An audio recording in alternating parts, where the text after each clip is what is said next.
Welcome to Meet the Press Now. I'm Kristen Welker in Washington, where the next step in the Trump administration's effort to end the war in Ukraine remains unclear at this hour. Moscow appears to be slow-walking a potential meeting between President Putin and President Zelenskyy, while also trying to insert itself into discussions about Ukraine's security. Now, one of President Trump's main objectives coming out of his historic summits in Anchorage and at the White House was to secure a leader-level meeting between Presidents Putin and Zelenskyy. And as recently as last night, President Trump appeared confident he could get it done. I had a very successful meeting with President Putin. I had a very successful meeting with President Zelenskyy. And now I thought it would be better if they met without me, just to see. I want to see what goes on. You know, they had a hard relationship, very bad relationship. And now we'll see how they do. And if necessary, and it probably would be, but if necessary, I'll go and I'll probably be able to get it closed. I just want to see what happens at the meeting. So they're in the process of setting it up, and we're going to see what happens. While President Zelenskyy says he's ready to meet with President Putin, today Russian Foreign Minister Sergei Lavrov appeared to throw cold water on the possibility of such a meeting, suggesting that talks at the highest level need to be preceded by lower-level talks first. Foreign Minister Lavrov also dismissed today's meetings among NATO defense chiefs to hash out potential security guarantees for Ukraine, saying discussions about security issues without the participation of Russia is a, quote, road to nowhere. It remains to be seen how the Trump administration will respond to Russia's apparent stall tactics, including whether President Trump will renew his threats of sanctions or other punitive measures against Moscow. Joining me now is NBC News White House correspondent Monica Alba, and in just a moment I'll be joined by NBC News Chief Foreign Affairs correspondent Andrea Mitchell. Monica, let me start with you. So what is the White House saying about what we heard from Sergei Lavrov today? Well, I just got reaction from a White House official, Kristen, that essentially is saying they don't want to negotiate some of these details publicly or in the press. And now that's notable because that can be read, obviously, as a message to all of this discussion that's really important that we're having, but also to Sergei Lavrov, who is trying to put some of these parameters out there that are different from what, according to the White House, President Putin had said to President Trump on the phone just on Monday. The White House is saying that he did commit in that meeting. They are at least saying that that was the conversation to at some point in the future meet with President Zelenskyy. And that is different. That's a departure from what the Russian foreign minister is now saying. So that's really important here if that is indeed shifting. But this White House official also told me that the president and his team are still working to continue to engage with Russian and Ukrainian officials towards a bilateral meeting to stop the killing and end the war. So again, they are still working behind the scenes. We know that Special Envoy Steve Witkoff had been tasked with some of the logistics, with trying to see if he could identify a location that would work for this meeting that, again, would just involve the Russian and Ukrainian presidents. And then President Trump, for his part, Kristen, is saying if necessary, he would then join and there would be a trilateral summit. But that seems even very far away at this point because they can't agree on how they're going to get to the first part, which is this meeting between Russia and Ukraine. Yeah, it's such an important point, Monica. And, you know, we have heard President Trump get frustrated, quite frankly, with President Putin before, saying he's disappointed, even using stronger language as well. I had the opportunity to interview President Macron of France earlier this week, who said that if there's no progress toward a meeting, he believes President Trump should move to impose sanctions against Russia. Do you have a sense of how long the president, the White House, is willing to wait for this meeting?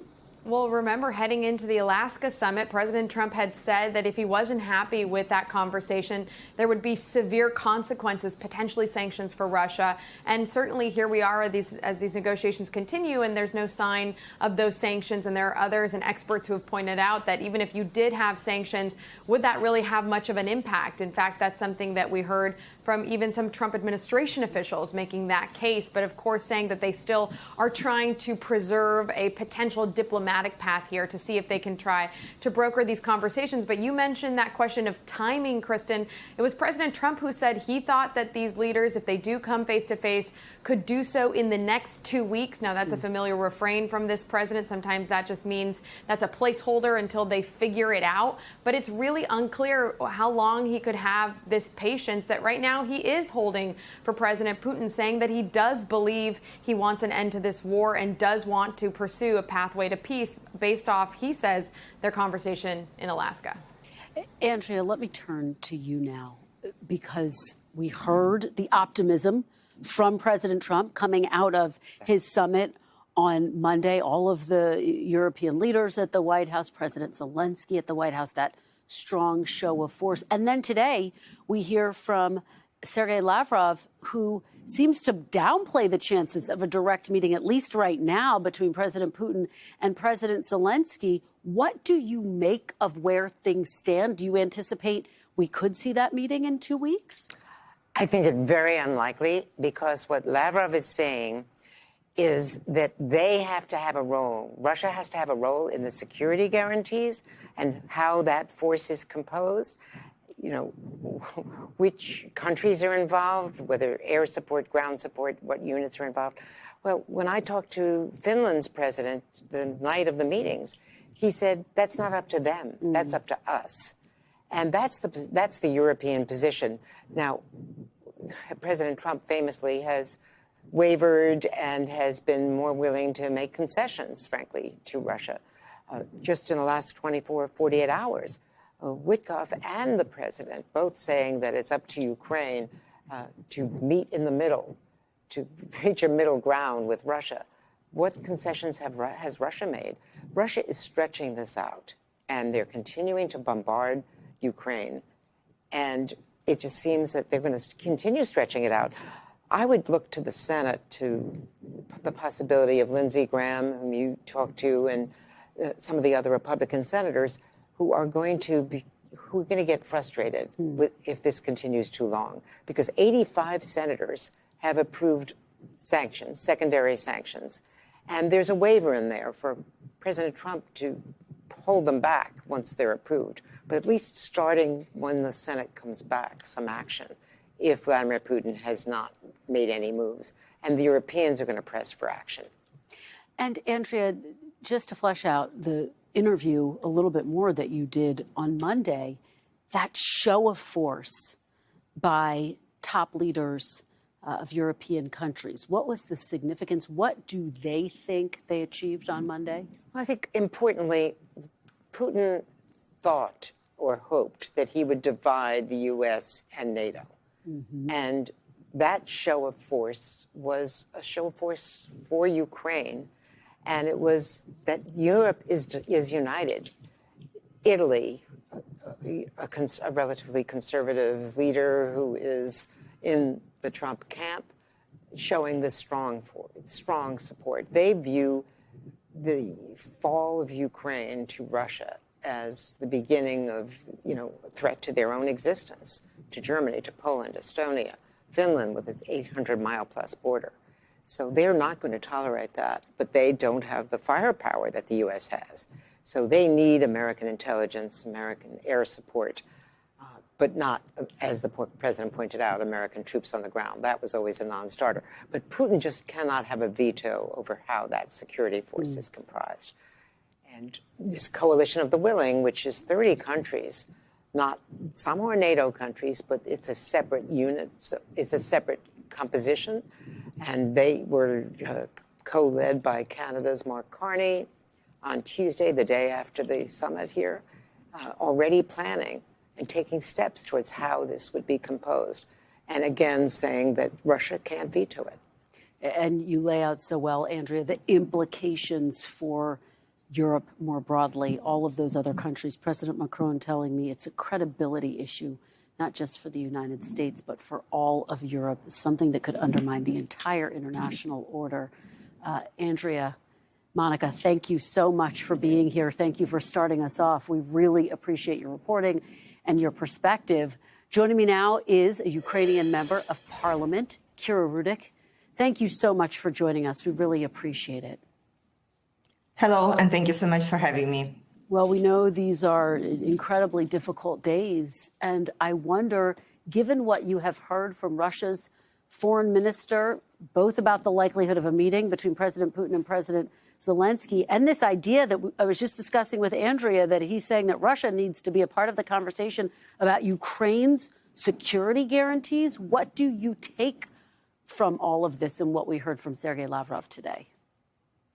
Kristen, this was exactly what we have been warning about when everybody was so happy about the meeting in Anchorage and then about the meeting in the White House, that all the threats and all the next steps need to come with a very firm timeline, with, again, the threat that President Trump will be able to go ahead with, that would include sanctions and perhaps some additional steps to pressure Putin. We have not seen by this moment any single fact that would prove that Russia wants to end the war, is capable of a ceasefire, or has any ideas of making a deal. We just do not see it because all the actions are proving the contrary. Even right now, when we are speaking, the air raid sirens went off in Kiev and throughout Ukraine, and we already see that there is yet another drone attack.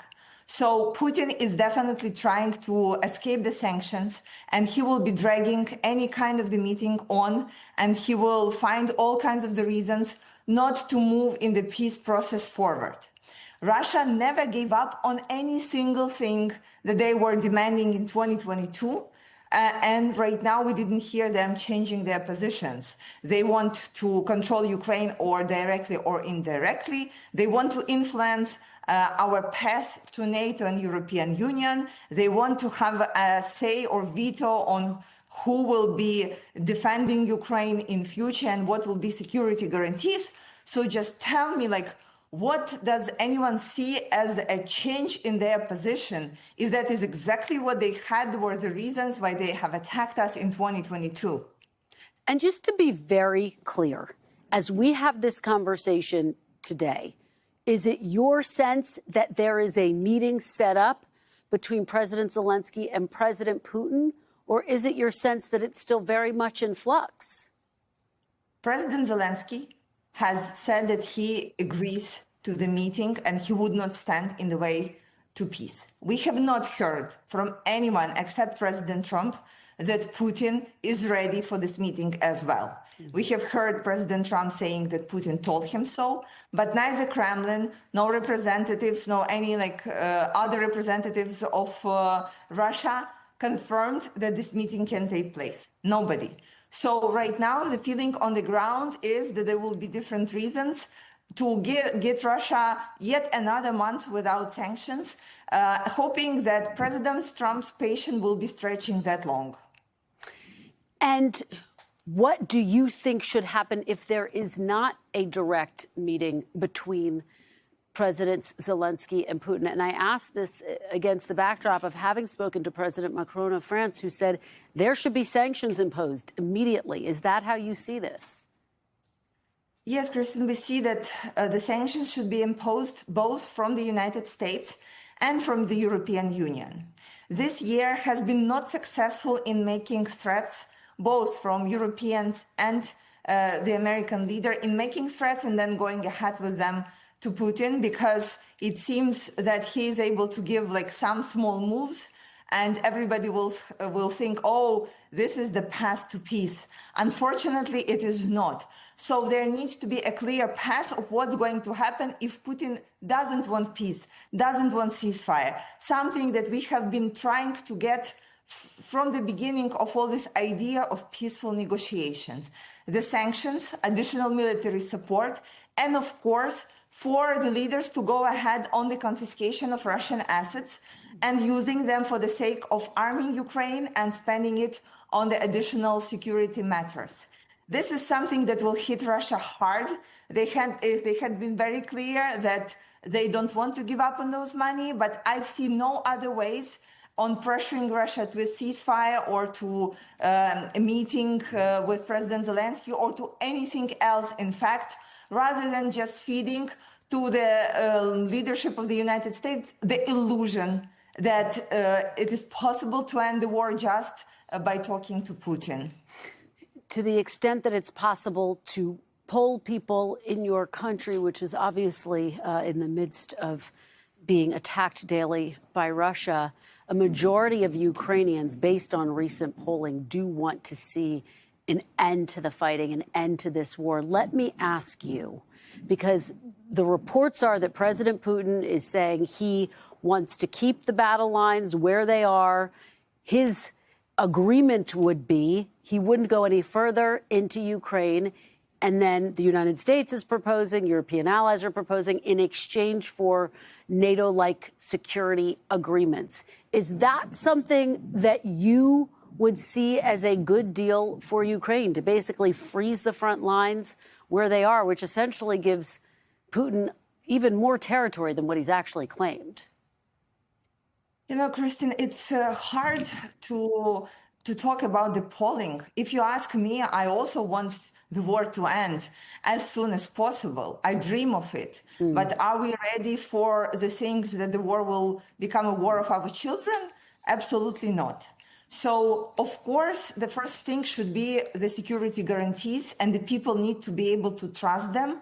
Then to be talking about freezing the conflict at the battlefield lines right now. But I think if that would be possible, so having this NATO-like security guarantees that people will trust, not giving away any of Ukrainian territory that has not been captured by Russia, and not having Russia any say in our future, I think that may be something that people will accept.